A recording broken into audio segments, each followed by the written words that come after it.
Just so you are, there's people outside walking around the aircraft there. Yeah, we've got it. The aircraft there's upside down and burning. A Delta Airlines regional jet crashed at a Toronto airport. That's where we're starting the 7 from the Washington Post. I'm Hannah Jewell. It's Tuesday, February 18th. Let's get you caught up with today's 7 stories. A Delta flight from Minneapolis crashed while landing at Toronto Pearson International Airport yesterday. The plane flipped upside down on the snow-covered tarmac. At the top of the show, you heard audio from air traffic control describing the incident. Videos shared online captured a chaotic scene as flight attendants evacuated the plane and passengers crawled out of the wreckage. Remarkably, all 76 passengers and 4 crew members survived the accident.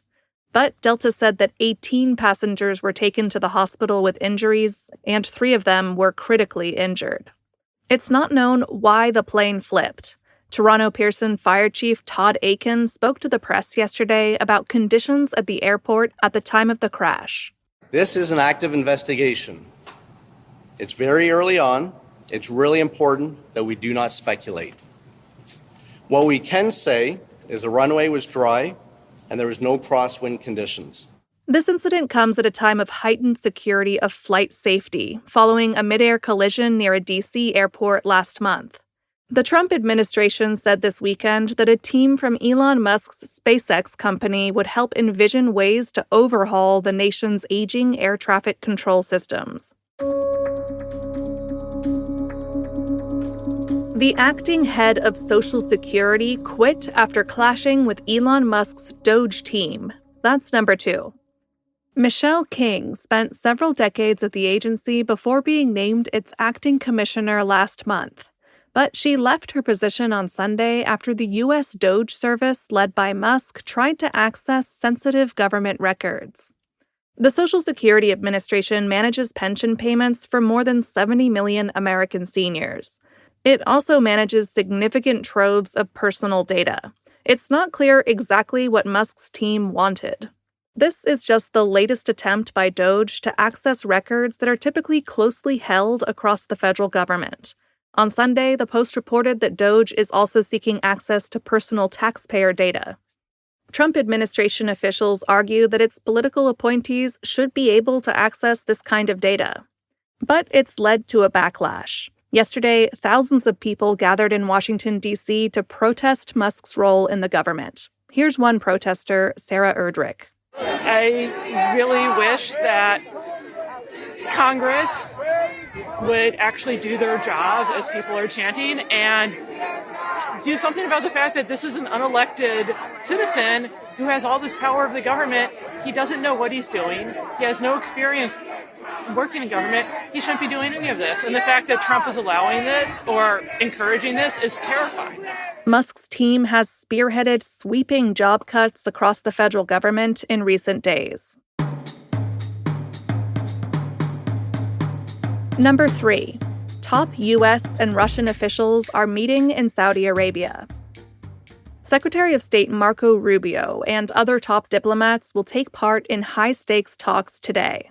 They're aiming to advance President Donald Trump's bid to end the war in Ukraine, and they could potentially reverse a years-long diplomatic deep freeze with Russia.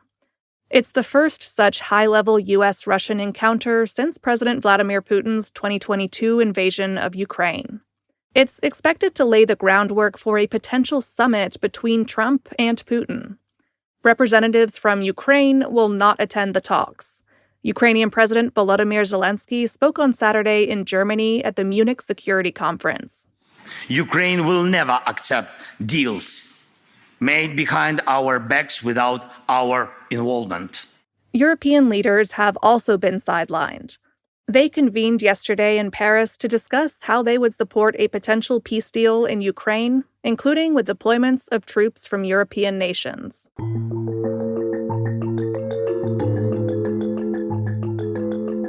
Number 4. Pope Francis is fighting a complex infection. Francis was admitted to a hospital in Rome on Friday after developing a case of bronchitis. Yesterday, the Vatican said he would remain there a while longer as a multi-pronged infection lingers. In his youth, doctors removed part of one of his lungs due to a severe respiratory infection. Francis's doctors now have ordered absolute rest. He's had to withdraw from several events and appearances, including his weekly general audience on Wednesday. But those who have spoken to the Pope since his hospital admission have suggested he remains in a good mood.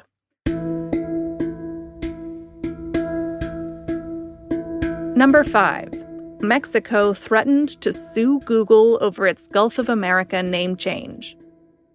Last month, President Trump signed an executive order to rename the Gulf of Mexico to be the Gulf of America.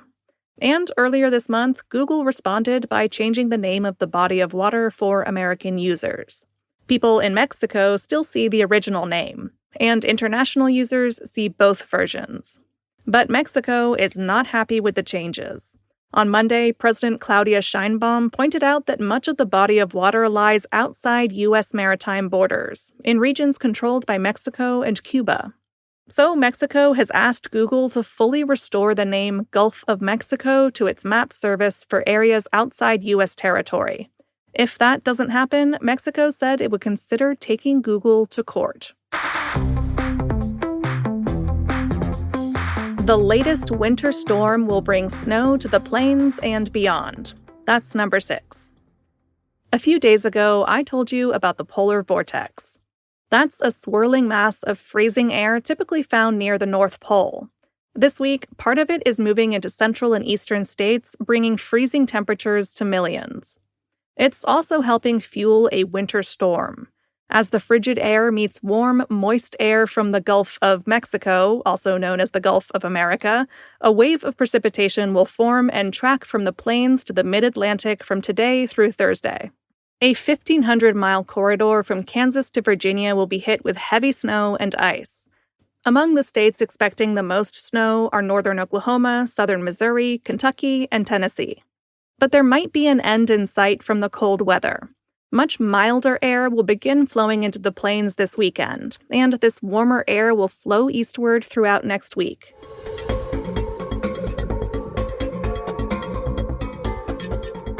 And at number 7, a century-old sketch beneath the Lincoln Memorial may depict a racy silent film star.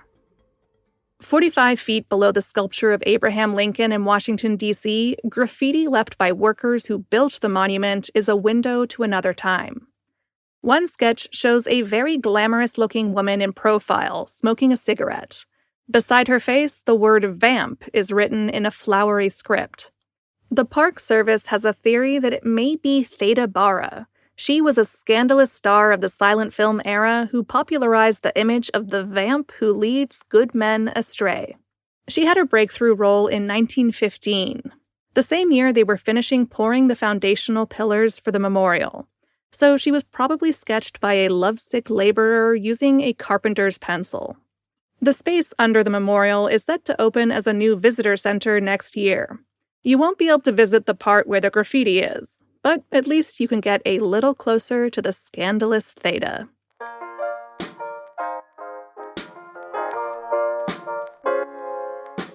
All right, you're all caught up, but it's sure to be another big week of news. A great way to stay on top of it all is by signing up for our newsletter. That's where you can find links to all the stories I talk about here on the podcast and more. It's totally free. All you have to do is follow the link in our show notes, and you can get the 7 morning briefing delivered to your inbox early every weekday morning. I'm Hannah Jewell. I'll meet you back here tomorrow.